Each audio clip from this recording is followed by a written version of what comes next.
గ్రంథము 4వ అధ్యాయము 1 నుండి 2 వచనాలు చదువుకుందాం. ఆమోసు గ్రంథం 4వ అధ్యాయం 1-2 వచనాలు నాతో కలిసి అందరూ చదవండి.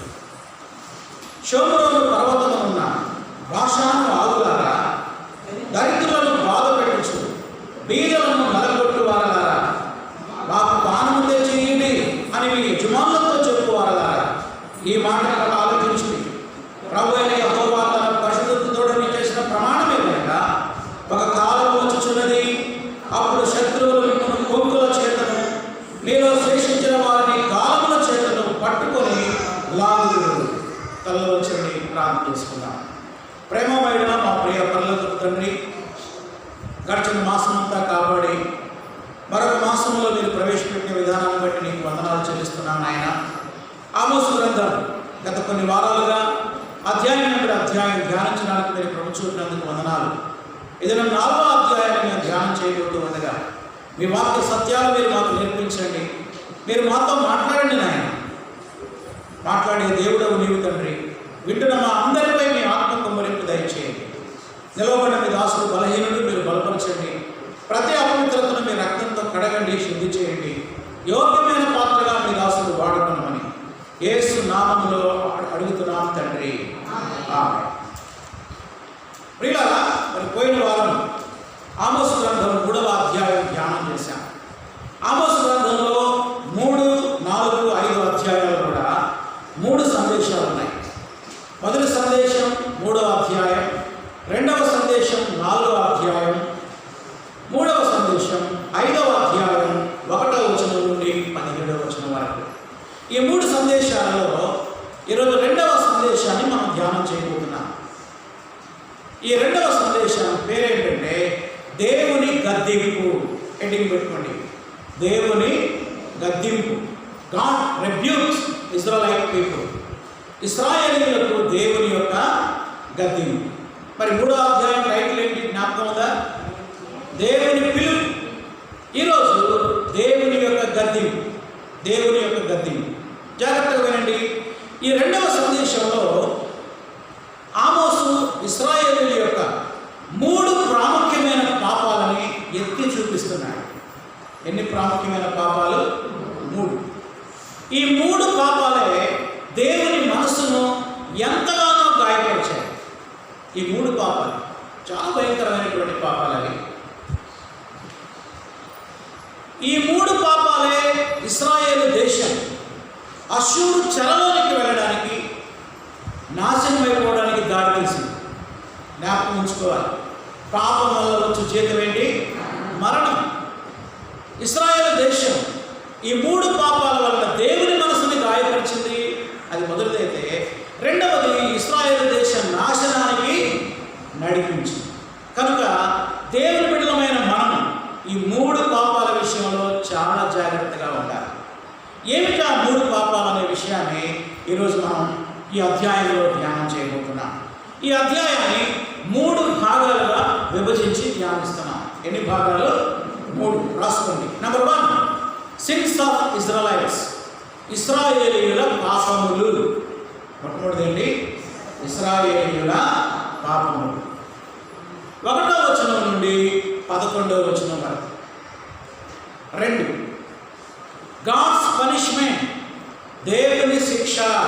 గాడ్స్ పనిష్మెంట్, దేవుని శిక్ష. 12వ వచనం. చివరిగా 3వది డాక్సాలజీ. DOXOLOGY. డాక్సాలజీ అంటే స్తుతి వచనము. తెలుగులో ఏంటి? స్తుతి వచనం. అంటే ఈ అధ్యాయం చివరిలో దేవుని స్తుతించి ఆరాధించేటువంటి ఒక భాగం ఉన్నదన్నమాట. దాని డాక్సాలజీ అన్నారు వేదాంత పండితులు. ఒకసారి చెప్తారా? 3 ఏంటో? మొట్టమొదటి ఇశ్రాయేలీయుల పాపము 1 నుంచి 11 వచన. రెండవది గాడ్స్ పనిష్మెంట్, దేవుని యొక్క శిక్ష 12వ వచనం. మూడవది డాక్సాలజీ, స్తుతి వచనం, స్తుతి ఆరాధన వచనం. అది 13వ వచనం. ఈ 13 వచనాలతో ఈ అధ్యాయం ముగుస్తూ ఉంది. కనుక ఎక్కువ భాగం ఏంటి? ఇశ్రాయేలీయుల పాపాలేమో 11 వచనాలు ఉన్నాయి. శిక్ష ఏమో 1 వచనమే. ఎన్నో వచనం? 12వ వచనం. చివరిగా 13వ వచనం డాక్సాలజీ, అనగా దేవుని ఆరాధించి స్తుతించేటువంటి మాట. ఈ 3 విషయాలని మనం ఈరోజు ధ్యానం చేసుకుంటాం. మళ్ళీ హెడింగ్ పెట్టుకోండి. హెడింగ్ సిన్స్ ఆఫ్ ఇజ్రాయేల్, ఇశ్రాయేలీయుల యొక్క పాపాలు. సిన్స్ ఆఫ్ ఇశ్రాయేలీయుల యొక్క పాపాలు. ఈ 11 వచనాలలో ఇశ్రాయేలీయుల యొక్క పాపాలని ఆమోసు ప్రవక్త చాలా గట్టిగా, చాలా సూటిగా ఖండించాడు. అసలు ఈ ఆమోసు చేసిన ప్రసంగం వింటే వాళ్ళకి ఎంత కోపం వచ్చిందంటే అంత కోపం వచ్చింది. చాలా కోపం వచ్చింది. జాగ్రత్తగా వినండి. ఈ 11 వచనాలలో 3 పాపాలు ఉన్నాయి. ఏ, బి, సి అని రాస్తుంది. ఏ, లగ్జరీ, సుఖభోగములను అనుభవించుట. మొట్టమొదటి పాపం ఏంటి? సుఖభోగాలను అనుభవించుట. మీకు ఆశ్చర్యం కావచ్చు, ఇదేంటి పాస్టర్ గారు, సుఖపట్టడం కూడా పాపమేనా? అవును, సుఖపట్టడం కూడా పాపమే. ఇశ్రాయేలు చేసిన ఘోరమైన పాపం సుఖభోగములు. అది 1 నుంచి 3 వచనాలు. 1 నుంచి 3 వచనాలు. ఈ 3 వచనాలను ధ్యానం చేసి 2వ పాపంలోకి మనం వెళ్దాం. మొట్టమొదటిది సుఖభోగాలు. బ్రాకెట్లో సంపన్న మహిళల పాపము అని రాయి. ఎవరి పాపం ఇది? సంపన్న మహిళల పాపం. చూడండి ఎలా సంబోధిస్తున్నాడు. 4వ అధ్యాయం 1వ వచనం చదువుతున్నా. షోమ్రోను పర్వతమునున్న బాషాను ఆవులారా. మీరు చదివారు కదా బైబిల్ని. ఏమర్థమైంది ఆవులు అంటే? బాషాను ఆవులారా అని సంబోధిస్తున్నాడు. జాగ్రత్తగా వినండి. షోమ్రోను అంటే ఇశ్రాయేలు దేశం యొక్క రాజధాని. తెలుసు కదా, ఇప్పటికి 3 సార్లు చెప్పాను. షోమ్రోన్ అంటే ఏంటి? ఇశ్రాయేలు రాజధాని. బాషాను ఆవులు. బాషాను అంటే ఒక దేశం, బాషాను దేశం. ఈ బాషాను దేశము సముద్ర మట్టానికి 2000 అడుగుల ఎత్తులో ఉంటుంది. ఆ పర్వతం సముద్ర మట్టానికి ఎన్ని వేల అడుగులు? 2000 అడుగుల్లో ఉన్నటువంటి కొండ ప్రాంతం. ఒకప్పుడు ఈ బాషానుని ఓగు అనే రాజు పరిపాలన చేసేవాడు. కోసం మీరు వినే ఉంటారు. రాజు పేరు ఓగు. ఇశ్రాయేలు అరణ్యయాత్రలో ఉన్నప్పుడు ఓగును జయించి బాషానుని ఆక్రమించుకున్నారు. అర్థమైందా? ఎవరిని జయించి? ఓగును జయించి బాషాను ఆక్రమించుకున్నారు, స్వాధీనపరుచుకున్నారు.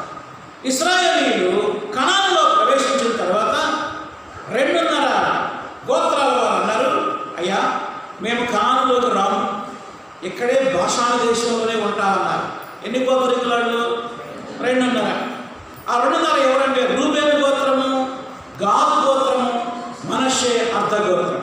చెప్తారా? 3 రూబేను, గాదు, మనష్షే. ఎందుకు మేము రామన్నారంటే బాషాను మంచి మేత గల స్థలం, మాకు చాలా పశువులు ఉన్నాయ్యా, ఇక్కడ చాలా పచ్చికుంది, కాబట్టి మేము మా పశువులు ఇక్కడే ఉంటామని మోషేని రిక్వెస్ట్ చేశారు. యెహోషువ ఏం చేశాడంటే వాళ్ళు చెప్పినట్టుగా మోషే ఒప్పుకున్నాడు. యెహోషువ కూడా వాళ్ళకి ఆ 2.5 గోత్రాలకి బాషాను ప్రాంతాన్ని ఇచ్చేశాడు. ప్రాముఖ్యంగా ఈ బాషాను ప్రాంతంలో అక్కడ మేసేటువంటి ఆవులు కానీ, బర్రెలు కానీ, ఎద్దులు కానీ చాలా బలము గలవి. ఎందుకని? అక్కడ చాలా మేత ఉంది. అవి బలిసినటువంటి ఎద్దులు, బాగా తిని బలిసినటువంటి ఎద్దులు. ప్రియులారా, ఇక్కడ ఏమంటున్నాడు తెలుసా? ఆమోసు బాషాను ఆవులారా అని పిలుస్తున్నాడు. ఆవులారా అంటే సంపన్న మహిళల్ని ఉద్దేశించి ఈ పదం ఉపయోగించాడు. సుఖభోగాల్లో తేలియాడుతూ ఉండేటువంటి స్త్రీలను ఉద్దేశించి ఆమోసు ఈ మాట ఉపయోగించాడు. ఇప్పుడు చెప్పండి, వాళ్ళ కోపం వస్తారా? నన్ను ఆవు అంటావా? అందులో బలిసినావంటావా? బలమైనవంటావా? ఎంత కోపం వస్తాడండి. ఎవరితో పెట్టుకుంటున్నాడు? సామాన్యమైన వ్యక్తుల, కోటీశ్వరులు అన్నమాట, సంపన్న వర్గ. దేవుడు ఆమోసు ప్రవక్త ద్వారా వారు అనుభవించేటువంటి సుఖభోగాల మీద ఆ పాపాన్ని ఖండిస్తా ఉన్నాడు. Wealthy women in Israel. ఈ బాషాను ఆవుల గురించి కీర్తన గ్రంథం 22వ కీర్తన 12వ వచనంలో కీర్తనకారుడు అంటాడు, బాషాను బలమైన విన్నారా పదం? అంటే భాషాలు లేదు, మేత గల స్థలం అంటానికి ఆ రెఫరెన్స్ రాసుకోండి. కీర్తన 22:12. అలాగే ఇర్మియా గ్రంథము 50వ అధ్యాయం 19వ వచనంలో కూడా భాషాను మేత స్థలము అని రాయబడింది. ఇర్మియా గ్రంథం 50వ అధ్యాయం 19వ వచనం. అలాగే మీకా గ్రంథము 7వ అధ్యాయం 14వ వచనంలో భాషానులో మేసినట్టు అని, భాషానులో మేసి. ఒకసారి 3 రెఫరెన్స్లు మళ్ళీ చెప్తాను, నోట్ చేసుకోండి. కీర్తన 22:12 బి, ఇర్మియా గ్రంథం 50వ అధ్యాయం 19వ వచనం, మీకా గ్రంథం 7వ అధ్యాయం 14వ వచనం. ఈ వచనాన్ని మనం ధ్యానం చేస్తే మనకు అర్థమయ్యేది ఏంటంటే భాషాను అనేటువంటి ఆ ప్రాంతం బాగా మేత కలిగిన స్థలము. అక్కడ మేసేటువంటి ఆవులు కానీ ఎద్దులు కానీ చాలా బలంగా ఉంటాయి, చాలా ఆరోగ్యంగా ఉంటాయి, బలమైన వృషభాలుగా ఉంటాయి. యెహోషువ ఈ భాషాను ప్రాంతాన్ని మనష్షే గోత్రానికి ఇచ్చాడు. జ్ఞాపకం పెట్టుకోండి. ఏ గోత్రానికి? మనష్షే గోత్రానికి. ఈ సంపన్న మహిళల్ని ఉద్దేశించి ఆయన ఏమంటున్నాడంటే భాషాను ఆవులారా అంటున్నాడు. అంటే భాషాను ఆవుల్లాగా చాలా లావుగా ఉన్నారని కాదండి. వింటున్నారు? ఈ స్త్రీలు బాగా లావుగా ఉన్నారని కాదు. వాళ్ళు బహుశా సన్నగా ఉంటుండవచ్చు, కానీ వాళ్ళు అనుభవించేటువంటి సంపద అంతా ఎక్కడి నుంచి వచ్చింది?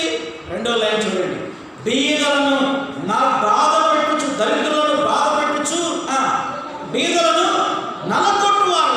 చూసారా? ఈ డబ్బంతా ఎక్కడి నుంచి వచ్చింది?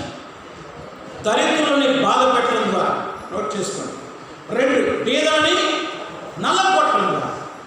ఈ 2 మార్గాల ద్వారా వాళ్ళు డబ్బు సంపాదించారు. ఎంత సుఖభోగాల్లో తేలి ఆడుతున్నారంటే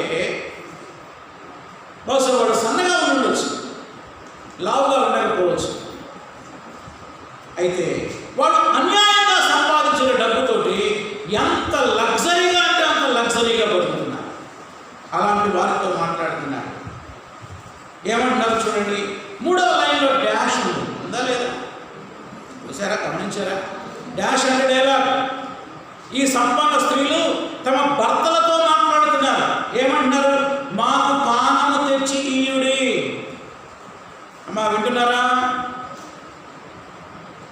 ఏం తెచ్చియండి? వచ్చేటప్పుడు ఒక బీర్ బాటిల్ తీసుకురా అంటున్నారు. ఎవరు? సంపన్న స్త్రీలు. ఏమయ్యో వచ్చేటప్పుడు ఒక క్వార్టర్ మందు తీసుకురా, తాగుదాం ఇద్దరం కలిసి అంటున్నారు. తాగుబోతులు వీళ్ళు. ఎంత లగ్జరీ అంటే అంత లగ్జరీ, భయంకరమైనటువంటి ఘోరమైనటువంటి లగ్జరీ. ఏమిటి లగ్జరీ అంటే? ఏంటి అసలు? సుఖభోగాలంటే ఏమిటి? ఈ విషయాన్ని గురించి లోతుగా అధ్యయనం చేసినప్పుడు వారెన్ డబ్ల్యూ వైస్బీ అనే ఒక బైబిల్ పండితుడు లగ్జరీ అనే మాటకు అర్థం చెప్పాడు. అది చెప్తాను, నోట్ చేసుకోండి. What is luxury? సుఖభోగాలు అనుభవించడం అంటే ఏమిటి? Luxury doesn't mean owning abundant position. Luxury అంటే ఏదో చాలా సంపద కలిగి ఉండడం కాదు. ఏమంటున్నాడు? లగ్జరీ అంటే ఎక్కువ సంపద కలిగి ఉండడం కాదు. బాగా డబ్బుంటే అబ్బో ఎంత లగ్జరీ, ఆ మాట అనకూడదు. ఎంత డబ్బున్నా అది లగ్జరీ కిందకి రాదు. ఎందుకంటే అబ్రహాం ధనవంతుడు, ఇంకా యోబు ధనవంతుడు, దావీదు ధనవంతుడు, సొలొమోను ధనవంతుడు. ధనము కలిగి ఉండడం పాపం కాదు, కాదు, కాదు. ఎన్ని కోట్ల రూపాయలని నువ్వు కలిగి ఉండవచ్చు, అది ఏమాత్రం పాపం కాదు. మరి ఏది పాపం? చూడండి, వారెన్ వెస్లీ ఏం చెప్పాడు? Luxury doesn't mean owning abundant positions, but luxury is to use what we have only for our own enjoyment. మనం కలిగి ఉన్న డబ్బంతటిని మన ఎంజాయ్మెంట్ కోసమే వాడితే అది లగ్జరీ. కలిగి ఉన్న ధనాన్ని, రాసుకున్న తెలుగులో, కలిగి ఉన్న ధనాన్ని మన సుఖం కోసమే ఉపయోగిస్తే, మన సుఖం కోసం మాత్రమే ఉపయోగిస్తే, మన సుఖాల కోసం మాత్రమే ఉపయోగిస్తే అది లగ్జరీ అంటే అది పాపం. Luxury is to use what we have only for our own enjoyment and మరియు ఇగ్నోర్ ద నీడ్స్ ఆఫ్ పేదరికంలో ఉన్న వారి యొక్క అవసరాల గురించి పట్టించుకోకపోవడమే లగ్జరీ. పేదరికంలో ఉన్న వారి అవసరతలను ఏం చేయకపోవడం, పట్టించుకోకపోవడం. నీ దగ్గర లక్షల రూపాయల డబ్బులు ఉన్నాయి, పక్కన ఉన్నటువంటి సహోదరుడు సహోదరి చాలా ఆర్థిక ఇబ్బందులు పడుతున్నారు, వస్తువులు ఉన్నారు అన్నలే, అదంతా తెలిసి కూడా వాళ్ళను పట్టించుకోకపోతే నీ డబ్బులన్నీ నీ స్వార్థం కోసమే, నీ సుఖాల కోసం ఉపయోగిస్తూ ఉంటే అది దేవుని దృష్టిలో సుఖభోగములు అనే పాపం. అర్థమైందా? వాళ్ళు ఒకసారి చదువుతాను, ఇదంతా ఇంగ్లీష్ రాసుకునే వాళ్ళు రాసి చూడండి ఒకసారి. Luxury doesn't mean owning abundant positions, but luxury is to use what we have only for our own enjoyment and to ignore the needs of others. It means being irresponsible in the way to use our wealth. ఆయన ఇంకా చెప్పుకుంటా వెళ్ళాడు, మన దగ్గర ఉన్న డబ్బుల్ని బాధ్యతారహితంగా వాడడం. ఆ మాట కూడా రాసుకోండి, మన దగ్గర ఉన్న ధనాన్ని ఎలా వాడడం? బాధ్యతారహితంగా. It means being irresponsible in the way we use our wealth, wasting it on futile pleasure, waste చేయడం, వ్యర్థం చేయడం, instead of using it for the good of others and the glory of God. దేవుని మహిమ కొరకు కాకుండా, పేదల అవసరాల కొరకు కాకుండా ఇష్టానుసారంగా డబ్బు ఖర్చు పెట్టు. ఒక ఎగ్జాంపుల్ చెప్తాను జాగ్రత్తగా. బాగా దాహం అయిపోయింది, ఒక థమ్సప్ సీసా కొనుక్కున్నాం, మంచిదే. 2 గుక్కలు తాగి ఇసిరేసాడు. అలాంటి అమ్మాయిని చూస్తే ఏమనిపిస్తుంది మన అందరికి చెప్పండి? మన కళ్ళ ముందే ఒక అమ్మాయి ఒక థమ్సప్ సీసా తీసుకుంది, ఒక 30 రూపాయలు పెట్టి 50 రూపాయలు పెట్టి కొంచెం తాగింది, ఇసి రోడ్డు మీద పడేసి.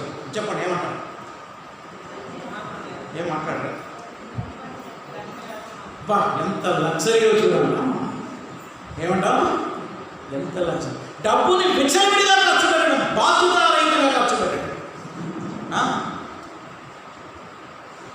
దాహంతో నీరు కొనలేనటువంటి వారు, ఆకలి తీర్చుకోలేనటువంటి పేదవారు ఎంతోమంది ఉన్నాయి. మనం కూడా అంతే చేస్తాం చాలాసార్లు. తల్లు ఎంతెంత అన్నం వండుతారు, ఎంత తింటారు, పొద్దున్నే అన్నం ఇసిరేస్తారు. ఇది లగ్జరీ కదా? చెప్పండి. మార్చుకోవాలి మన విధానం. ఆహారం దేవుడు మనకి ఇచ్చింది. మళ్ళీ నీ ఇంట్లో 10 బస్తాలు ఉండొచ్చు ధాన్యం, 50 బస్తాలు ధాన్యం ఉండొచ్చు. జాగ్రత్త గుర్తుపెట్టుకోండి, దేవుని యొక్క ధనం అది, మనది కాదు. ఎవరిది? దేవుని యొక్క ధనం, దేవుడు మనకిచ్చినటువంటి ధనం. దాన్ని లగ్జరీగా ఎప్పుడు ఉపయోగించాలి? ఎంత తింటామో అంతే వండుకోవాలి, అంతే. వేస్ట్ చేయడం. వారన్ బస్బీ చెప్పినటువంటి మాటని చాలా జాగ్రత్తగా వినండి. It means being irresponsible in the way we use. ఆ ధనాన్ని లేకపోతే ఆ సంపదను ఉపయోగించేటప్పుడు బాధ్యత లేకుండా ఇష్టం వచ్చినట్టు ఖర్చు పెట్టడం. అది అదేమంటే నా డబ్బు నా ఇష్టం, మన డబ్బు అంటూ ఏది లేదు. కొంతమంది దశంభాగం ఇచ్చిన తర్వాత ప్రభు నీది నీకు ఇచ్చాను పో, ఈ 90 నాది, ఇది నా ఇష్టం వచ్చినట్టు నేను చేసుకుంటాను. That is not the fact. 100% కూడా దేవుడిది. 100% ఇచ్చింది ఎవరు మనకి? దేవుడే. మనం ఖర్చు పెట్టే ప్రతి రూపాయికి మనం లెక్క అప్పచెప్పాం.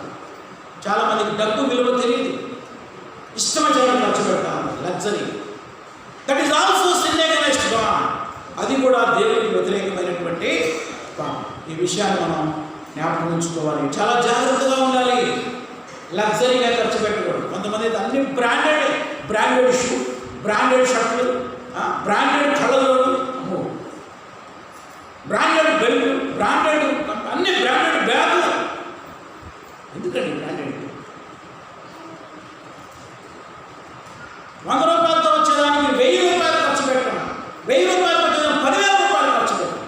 పేదవాళ్ళు ఆకలితో ఆనందిస్తూ ఉన్నారు, దిక్కులేని పిల్లలు ఉన్నారు, స్కూల్లో ఫీజు కట్టలేనటువంటి పిల్లలు ఉన్నారు, నోట్స్ రాసుకోవడానికి లేక ఒక నోట్స్లో 5 సబ్జెక్టులు రాసుకునే పేదవాళ్ళు ఉన్నారు.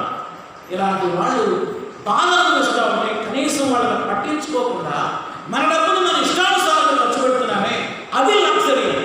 That is luxury. That is luxury. ప్రేమైన సోదరి సోదరులు, దేవుడు మనకి ఇచ్చిన సంపద విషయమై మనం లెక్కలు చెప్పాలి. We are the stewards. మనం గృహ నిర్వాహకులం. మన చేతిలో ఉన్న ప్రతి రూపాయి మనది కాదు, అది దేవుడు మనకిచ్చింది. దాన్ని ఇష్టానుసారంగా ఖర్చు పెట్టడానికి వీలు. దేవుడు వారిని సంబోధిస్తున్నాడు, బాషాను ఆవులారా, దరిద్రులను బాధ పెట్టి బీదలను నలగొట్టు వాళ్ళ, మాకు పానము తెచ్చియుడని మీ యజమానులతో చెప్పువాళ్ళరా, ఈ మాట ఆలకించుడి.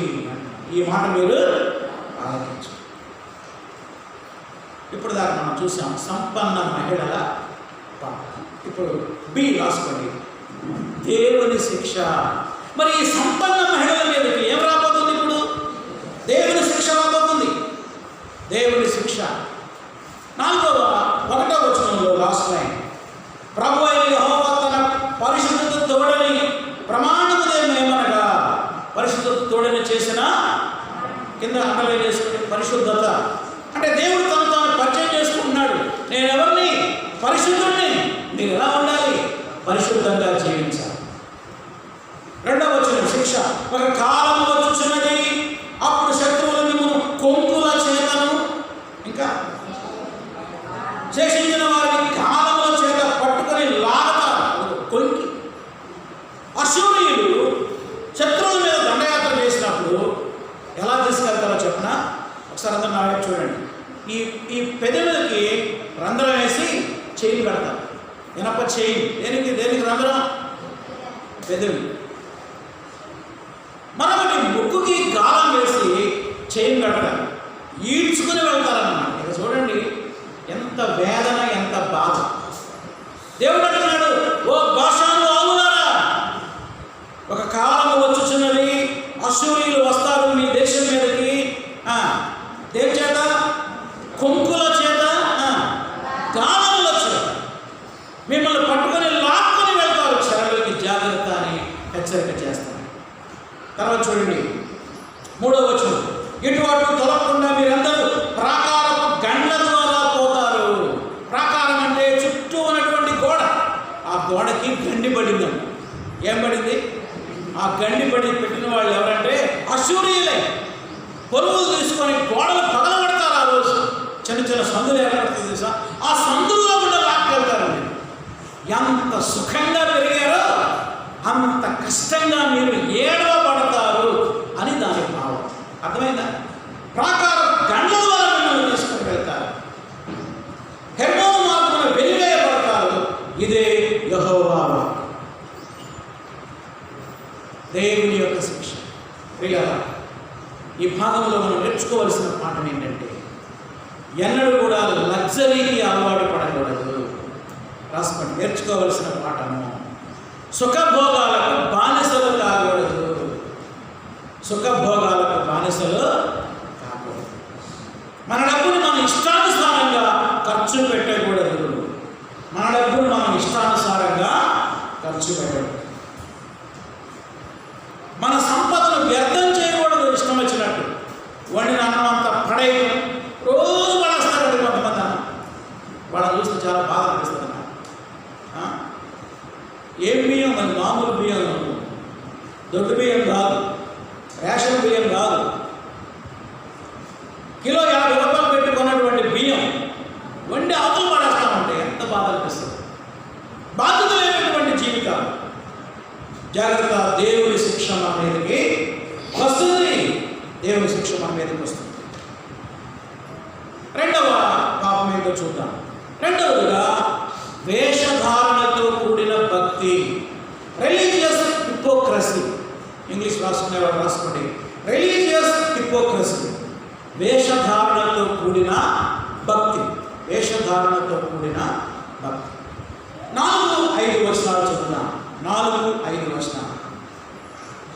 ఆమోసు గ్రంథం 4వ అధ్యాయము 4-5 వచనాలు. బైబిల్ చూస్తున్నారా? బేతేలుకు వచ్చి తిరుగుబాటు చేయండి. బేతేలు సర్కిల్ తీసుకొని పెడుతుంది. ఏంటది? బేతేలు. గిల్గాలు పోయి మరెక్కువగా తిరుగుబాటు చేయండి. గిల్గాలు సర్కిల్ తీసుకోండి. ప్రతి ప్రాతకాలమున బలులు తెచ్చి 3 దినములకు ఒకసారి దశమ భాగములు తెచ్చి అర్పించుడి. బలులు దశమ భాగాలు సర్కిల్ తీసుకోండి. 5వ వచనం, పులిసిన పిండితో స్తోత్రార్పణ అర్పించుడి.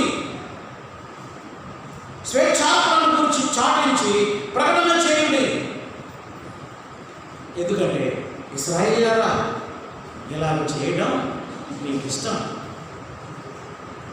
ఇలాగ చేయడం మీకు ఇష్టం.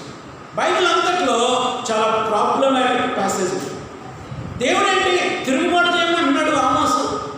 లోబడాలా తిరుగుబాటు చేయాలా చెప్పండి?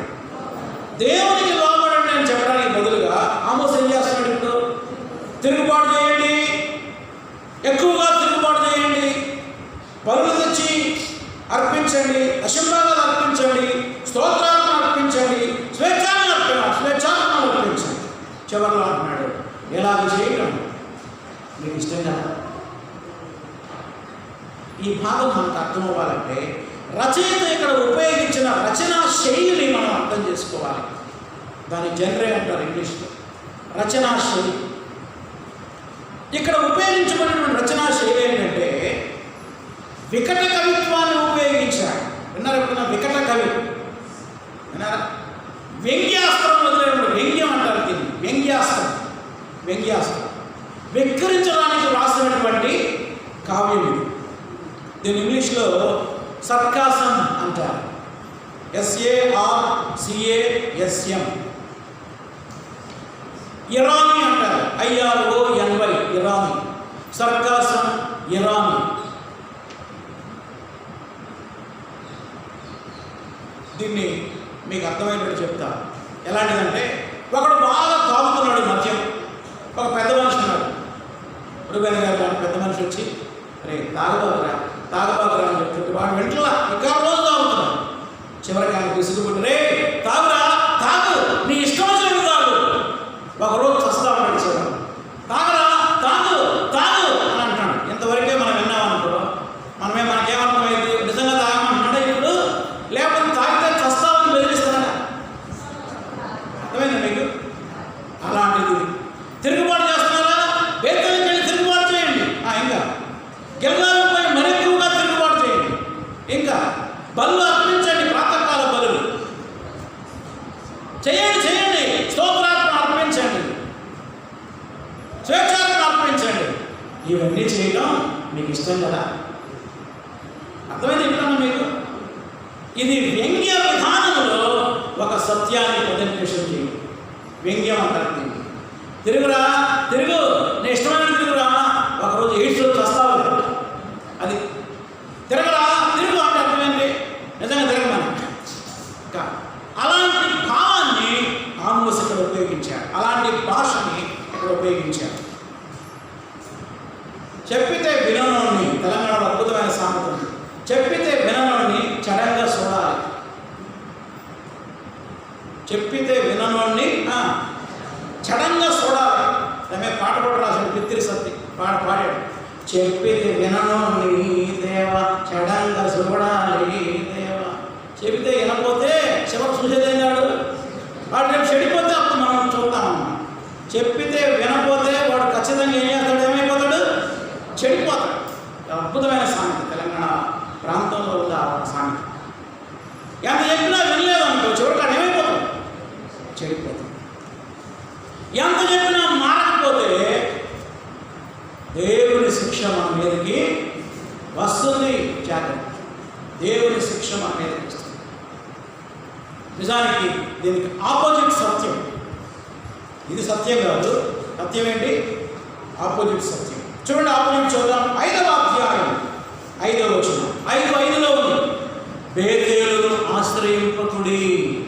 ఇందాకేమో బేతేలు వెళ్ళి తిరుగుబాటు చేయండి. ఇప్పుడేమంటున్నాడు? బేతేలును ఆశ్రయింపకుడి, గిల్గాలులో ప్రవేశింపకుడి, బెయేర్షెబాకు వెళ్ళకుడి, ఎందుకంటే గిల్గాలు అవశ్యముగా చెరపట్టబడిపోదు. 4వ అధ్యాయంలో వ్యంగ్యంగా చెప్పాడు, 5వ అధ్యాయంలో సత్యాన్ని సూటిగా చెప్పాడు. తేడా అర్థమైందా? ప్రియమైనటువంటి సోదరి సోదరు, బేతేలు, గిల్గాలు ఈ ప్రాంతాల గురించి ఒక నిమిషం మీతో మాట్లాడతాను. బేతేలు అనేటువంటి ప్రదేశం పాత నిబంధన కాలంలో చాలా మంచి ప్రదేశం. దాని చరిత్ర కనుక మనం చూస్తే చాలా పెద్ద చరిత్ర. అబ్రహాము బేతేలులో బలిపీఠం కట్టాడు. యాకోబు బేతేలులో ఇది దేవుని మందిరము అన్నాడు. ఆ స్థలాన్ని ఏమన్నాడు? దేవుని మందిరం. న్యాయాధిపతుల కాలంలో మందసం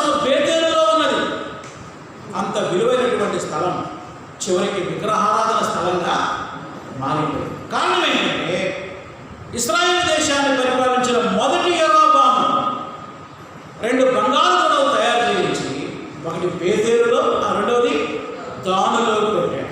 దాంతో ప్రజలందరూ బేతేలులో ఏం చేస్తున్నారు? విగ్రహారాధన చేయడం మొదలుపెట్టారు. చివరికి బేతేలు విగ్రహారాధన కేంద్రంగా మారిపోయింది. అందుకే బేతేలును ఆశ్రయింపకుని అంటారు. ఇశ్రాయేలు అందరూ బేతేలు వచ్చి ఆరాధన చేస్తున్నారు. రెండో ప్రాంతం ఏంటి? గిల్గాలు. గిల్గాలు చరిత్ర ఏంటంటే యెహోషువ ఇశ్రాయేలు ప్రజలను యోర్దాను నది దాటించినప్పుడు మోషే కాలంలో ఎర్ర సముద్రం దాటారు. యెహోషువ కాలంలో యోర్దాను దాటించినప్పుడు యోర్దానులో నుంచి 12 రాళ్ళు బయటకు తీసుకురామన్నారు. ఎన్ని రాళ్ళు? ఆ 12 రాళ్ళని గొప్పగా పేర్చి ఆ ప్రాంతానికి గిల్గాలు అని పేరు పెట్టారు. ఎందుకు ఆ 12 రాళ్ళు అంటే దేవుడు యోర్దాను 2 పాయలుగా చేశాడని రాబోయే తరం వాళ్ళు తెలుసుకోవాలి. మరి అది విగ్రహాల స్థలంగా ఎలా మారింది? ఒకసారి నేను అనుకుంటున్నా ఆ 12 రాళ్ళను పూజించడం మొదలుపెట్టారేమో ఎవరు? ఇశ్రాయేలు. నిజానికి 12 రాళ్ళను పెట్టింది ఎందుకు? యోర్దానును పాయలు చేసిన దేవుడిని జ్ఞాపకం చేసుకుని దేవుడిని ఆరాధించడానికి. కానీ ఈ ప్రజలు ఇశ్రాయేలు ఈ 12 రాళ్లే వాళ్ళు దేవతగా చేసుకున్నారు. మనం కూడా అంతే. చాలాసార్లు పొద్దున్నే లేవగానే ఇంట్లో ఫోటో ఉంటుంది, దేవుడి ఫోటో. ఆ ఫోటో దగ్గర దండం పెడతాం. యేసు ప్రభు ఫోటోలు మన గృహాల్లో ఉండడం మంచిదే, కానీ ఆ ఫోటోకు దండం పెట్టడం విగ్రహారాధన అవుతుంది. మరియమ్మ తల్లి విగ్రహాలు చాలామంది గృహాల్లో పెట్టుకుంటారు. లేవగానే మరియమ్మ తల్లికి మొక్కుతారు. అది కూడా విగ్రహారాధనే. దేవుడు ఆత్మ కనుక ఆయన ఆరాధించేవారు ఆత్మతో సత్యముతో ఆరాధించేవారు. దేవుని యొక్క ప్రేమకు సాదృశ్యంగా ఉన్నటువంటి వస్తువులని ఎన్నడూ కూడా మనం ఆరాధన చేయకూడదు. వీళ్ళ భక్తి వేషధారణతో కూడదు. ఎందుకంటే ధర్మశాస్త్రంలో రాయబడిన అర్పణలన్నీ తీసుకొస్తున్నారు. తూచా తప్పకుండా స్వేచ్ఛార్పణలు, దశమ భాగాలు చాలా ఉన్నాయి. ఇక్కడ స్తోత్రార్పణ, స్వేచ్ఛార్పణ అన్నీ వస్తున్నాయి బాగా. కానీ అవి దేవునికి చెందుతున్నాయా, విగ్రహానికి చెందుతున్నాయా? విగ్రహాన్ని చెందుతుంది. వాళ్ళు అనుకుంటున్నారు మేము ధర్మశాస్త్రాన్ని పాటిస్తున్నారు, కానీ దేవుని స్థానంలో దూడని ఆరాధిస్తున్నారు. అది దేవునికి వ్యతిరేకమైనటువంటి భాగం. ఇది వేషధారణతో ఉన్నటువంటి భక్తి. ప్రియమైన సోదరి సోదరులారా, నేటి మన క్రైస్తవ సంఘాల్లో కూడా వేషధారణ భక్తి ఎక్కువైపోతుంది. రెగ్యులర్గా దేవుని మందిరానికి వస్తారు, కొంతమంది కానుకలు ఇస్తారు, దశంభాగాలు ఇస్తారు, ప్రార్థన చేయించుకుంటారు, అయ్యగారికి అమ్మగారికి మంచి బట్టలు కూడా పెడతారు. కానీ రక్షణ పొందకపోతే, పాప క్షమాపణ పొందకపోతే మేము నరకంలో పడతావు. వేషధారణ భక్తి నుంచి మనం బయటపడాలి. నిజమైనటువంటి పశ్చాత్తాపంలోకి రావాలి. మారు మనసు పొందాలి. మన జీవితాన్ని మార్చుకోవాలి. మారు మనసు అంటే ఏదో ఏడ్చి ప్రార్థన చేయడం మాత్రమే కాదు. నీ బ్రతుకులో ఏం రావాలి? మార్పు రావాలి. మార్పు లేని క్రైస్తవ్యం అసలు క్రైస్తవ్యమే కాదు. ఈ వాక్యం మీద ప్రియమైన సోదరి సోదరులారా, మీరు దేవుని మందిరానికి వస్తున్నారు, చాలా సంతోషం, మీ అందరికీ వందనాలు. అయితే మారు మనసు పొందారు. ఎన్నడైనా మీ పాపాల విషయమై పశ్చాత్తాపడ్డారా? దేవుని వైపు తిరిగారా? పాపం నుండి మీ జీవితాలు మార్చుకున్నారా? జీవితంలో మీరు మార్చుకోకపోతే మీరు ప్రమాదంలో ఉన్నారు. జాగ్రత్త. ఆమె రామపాస్ గారు చర్చికి వెళ్ళామండి, సువార్తలోకి వెళ్ళేవాడు అండి, మమ్మల్ని రానియండి పర్వాలు అంటే దేవుడు అక్కడ రానియడు. నువ్వు మారు మనసు పొందావా లేదా అనేది ప్రశ్న. ఇంకా మీరు మారు మనసు పొందకపోతే, ఇంకా వేషధారణ భక్తిలో ఉంటే, ఈ రోజైనా పాపాల విషయమై పశ్చాత్తాపడతాం, మారు మనసు పొందుతాం, దేవుని బిడ్డలుగా మనం మారతాం. చివరిగా 3వ పాపము ఆబ్స్టినెన్సీ, మూర్ఖత్వము. OBSTINACY,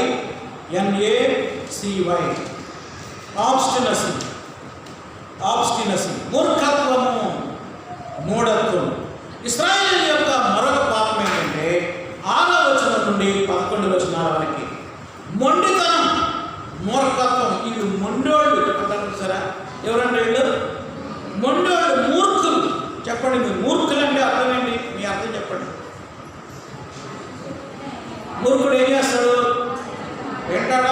చెప్పిన మాట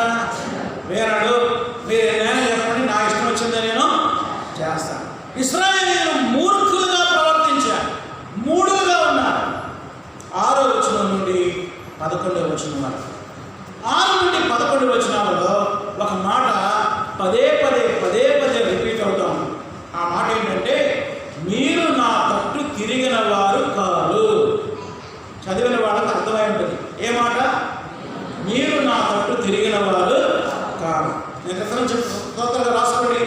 6వ వచనం, తర్వాత 8వ వచనం, తర్వాత 9వ వచనం, తర్వాత 10వ వచనం, తర్వాత 11వ వచనం.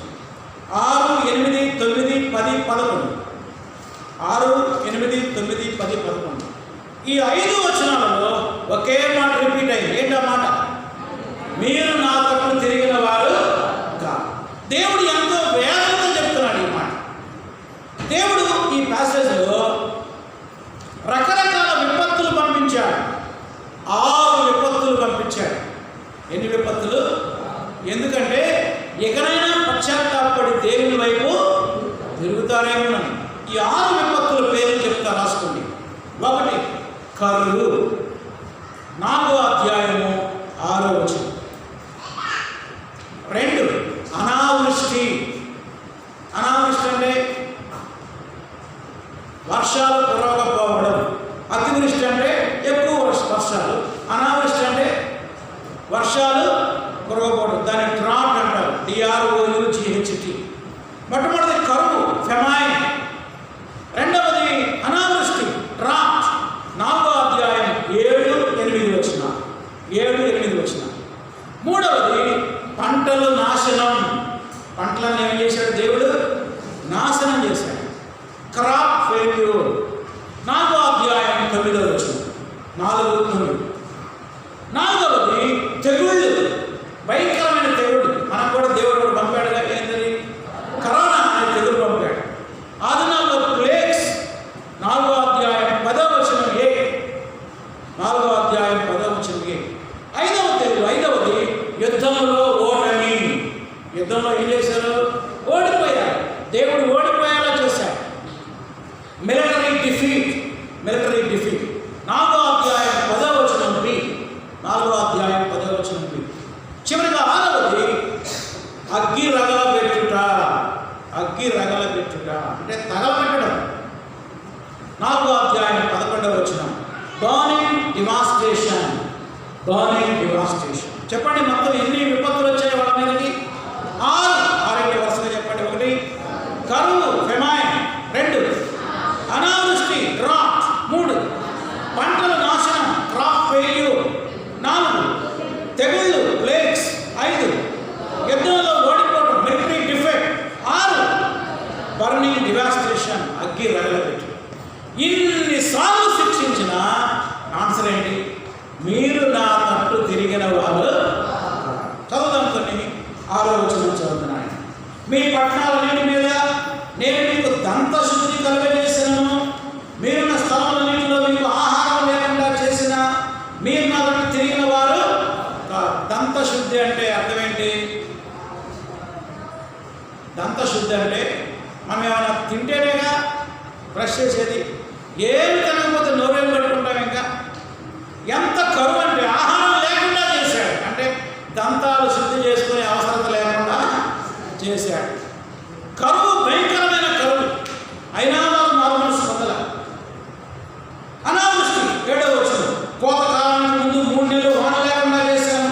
ఒక పట్టణం మీద కురిసింది, మరొక పట్టణం మీద కురవలేదు.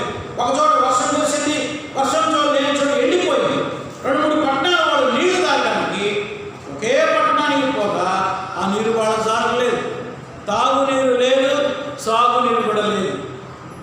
ఎంతగా శిక్షించినా ఏమైనా మారేదా? వినండి, ఏమీ మారదు. No change. అయినను మీరు నా తట్టు తిరిగిన వారు కాదు. 9వ వచనం మీ సస్యములను ఎండు తెగుల చేత, కాటుక చేత పాడు చేసింది. గొంగళి పురుగు వచ్చి విస్తారమైన వనములు, ద్రాక్ష తోటలు, అంజూరపు చెట్లు, ఒలీవ చెట్లు తినివేశాయి. అయినను మీరు నా తట్టు తిరిగిన వారు. ఎన్ని పంపాడు? 6 విపత్తులు పంపినా ఏమైనా మారేరా? మనలో కొంతమంది అలాగే ఉంటారు. మూర్ఖుడిని రోడ్లో వేసి రోకటితో దంచినా మూర్ఖత్వం పోదు అని సామెత గ్రంథకర్త చెప్పాడు. మూర్ఖుడిని అంటే రోడ్లో వేసి ఎంత దంచినా ఏం పోదు, మూర్ఖత్వం మాత్రం పోదు. గుండె ఆపరేషన్ అయినా మారు మనసు పొందదు. గుండె ఆపరేషన్ అయింది, ఆ సిగరెట్లు మానయ్యారంటే మానదు. గుండె ఆపరేషన్ అయిన సస్తాం.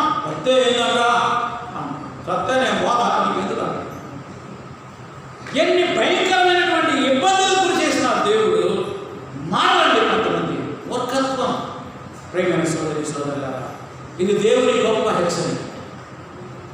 ఇప్పుడు రెండవది దేవుని శిక్ష.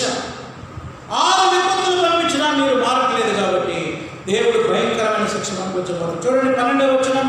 కాబట్టి ఇశ్రాయేలీయులారా మీ ఎడ్ల నేను ఎలాగో చేయదును గనుక ఇశ్రాయేలీయులారా మీరు దేవుని సన్నిధిలో కనబడుటకై సిద్ధపడండి. నేను తీర్పు తీర్చబోతున్నా.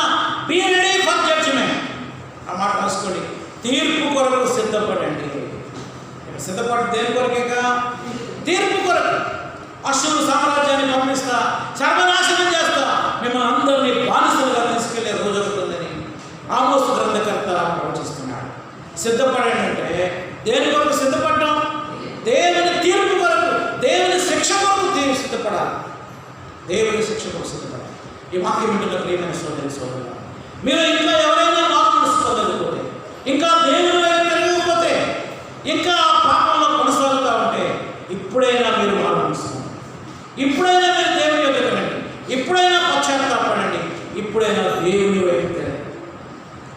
దేవుడు ఇశ్రాయేలు చరిత్ర ఎందుకు రాశాడంటే నీకు నాకు బుద్ధి కలగడానికి. మన జీవితంలో కూడా దేవుడు అనేక ఇరుకులు, ఇబ్బందులు తీసుకొస్తున్నా ఇంకా పాపాన్ని విడిచిపెట్టలేక ఇంకా నువ్వు జీవిస్తున్నావా పాపంలోనే?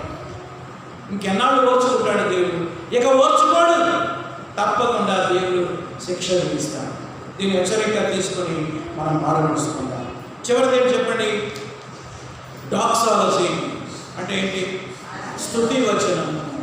దేవుని స్తుతిస్తూ ఆరాధిస్తూ ఆమోసు ఒక అద్భుతమైనటువంటి ఆరాధన మాటలు రాశాడు. ఈ మాటల మీద ఆరాధన వర్తమానం మనం చేయాలి. ఆరాధన వర్తమానం అంటే కీర్తన గ్రంథం తప్ప ఇంకోటి చెప్పడు చాలా. ఏమి ఆరాధన కీర్తనలోనే ఉందా? ఇక్కడ చూడండి 4వ అధ్యాయం 13వ వచనంలో దేవుని గొప్పతనాన్ని, దేవుని యొక్క మహిమను, దేవుని యొక్క తేజస్సును వివరిస్తున్నాడు. 13వ వచనం. పర్వతములను నిరూపించువాడును గాలిని పుట్టించువాడును ఆయనే. ఓ ఇశ్రాయేలీయులారా మీరేమనుకున్నారు? దేవుడు అంటే భయం లేదా మీకు? పర్వతాలను సృష్టించిన వాడు, గాలిని పుట్టించేవాడు ఆయనే. ఉదయం చీకటి కమ్మజేయవాడు, మనుషుల యోచనలు వారికి తెలియజేయవాడు ఆయనే. భూమి యొక్క ఉన్నత స్థలముల మీద సంచరించు దేవుడును సైన్యముల అధిపతి యెహోవా అని ఆయనకి పేరు. ఈ మొత్తం 6 పేర్లు ఉన్నాయి. వరుసగా రాసుకోండి. 1 పర్వతమును నిరూపించువాడు అనగా రూపించువాడు అని అర్థం. ఇంగ్లీష్ బైబిల్ ఎలా ఉంది? He who forms the mountains. పర్వతములను రూపించువాడు. 2 గాలిని పుట్టించేవాడు. గాలిని పుట్టించేది ఎవరు? దేవుడే, ఆయనే. 3 ఉదయం నా చీకటి కమ్మజేయవాడు ఆయనే. వాళ్ళు అనుకుంటున్నారు 2వ యరొబాము కాలంలో ఈ సంపన్న మహిళలు మాకు చాలా డబ్బు ఉంది, ఐశ్వర్యం ఉంది, మాకంతా ఉదయమే, ఇక మా జీవితంలో చీకటి అన్నాడు రాదు అనుకుంటున్నాను. ఆమోసు అంటున్నాడు లేదు లేదు, ఉదయం చీకటి కమ్మజేయవాడు ఆయనే. Who turns the dawn into darkness. నేను క్షేమంగా ఉన్నాను, నాకేం పర్వాలేదు అనుకుంటే ఒక్కొక్కసారి నీ క్షేమాన్ని క్షామంగా మారుస్తాడు. జాగ్రత్త. క్షేమాన్ని ఎలా మారుస్తాడు? క్షామంగా మారుస్తాడు, కరువుగా మార్చివేస్తాడు. సంపన్న స్థితి ఎలా అనుకున్నాడు? మాకు ఏ బాధలు ఏమయ్యా? గుండె జబ్బులు ఏం చేస్తామా? ఒకసారి ఒకడు ఫుల్గా తింటున్నాడు, అప్పటికే చాలా ఓవర్ వెయిట్ ఉన్నాడు. నేను అన్నా తట్టుకోలేక, అరే కొంచెం తక్కువ తినవయ్యా, గుండెకి ఏమైనా జబ్బు అంటే గుండె జబ్బు వచ్చింది, వస్తే రాని అమెరికా పోయి ఆపరేషన్ చేసుకుంటా, అంతేగాని తినడం మాత్రం నేను మానను. వాడు అనుకుంటున్నాడు అంతా ఉదయమే అనుకుంటున్నాడు. ఎప్పటికీ ఉదయమే ఉంటుంది అనుకుంటున్నాడు. లేదు లేదు, నీ ఉదయాన్ని చీకటిగా మార్చగలిగిన దేవుడు. జాగ్రత్త. కనుక దీపం ఉండగానే ఇల్లు చక్కబెట్టుకున్న సమయంగా మనం మారుమనసుకుందాం. నాకు మనుషుల యోచనలు వారికి తెలియజేయవాడు. Who reveals his thoughts to mankind. 5వది ఉన్నత స్థలముల మీద సంచరించేవాడు. అంటే మేఘాల మీద, పర్వతాల మీద నడిచేవాడు ఆయన. ఉన్నత స్థలముల మీద సంచరించేవాడు ఆయన. చివరిగా 6వది సైన్యముల అధిపతి యెహోవా అని ఆయనకు పేరు. 6 లక్షణాలు. ఈ 6 లక్షణాలు ఎందుకు చెప్తున్నాడంటే వారిని హెచ్చరించడం. ఎవరిని? ఇశ్రాయేలు. చివరిగా నేర్చుకోవలసిన పాఠాలు చెప్పి నేను ముగించేస్తాను. రాసుకోండి. నేర్చుకోవలసిన పాఠాలు. మొదటి పాఠం, మన ధనాన్ని లగ్జరీగా ఖర్చు పెట్టకూడదు. మన ధనాన్ని లగ్జరీగా ఖర్చు పెట్టకూడదు, ఇష్టానుసారంగా ఖర్చు పెట్టకూడదు. రెండవ పాఠం, వేషధారణ భక్తి చేయకూడదు. వేషధారణ భక్తి చేయకూడదు. నిజంగా మారు మనసు పొందాలంటే జెన్యూన్గా మారాలి, పై భక్తిగా. చివరిగా మూడవది, మూర్ఖత్వంతో ఉండకూడదు. మూర్ఖత్వంతో ఉండకూడదు. దేవుడు శిక్షించినప్పుడు పశ్చాత్తాపపడి మారు మనసు పొందాలి. చివరి మాటని, దేవుడు శిక్షించినప్పుడు ఏం చేయాలి? పశ్చాత్తాపపడి మారు మనసు పొందాలి. తల్లు వచ్చండి, ప్రార్థన చేసుకుంటాం.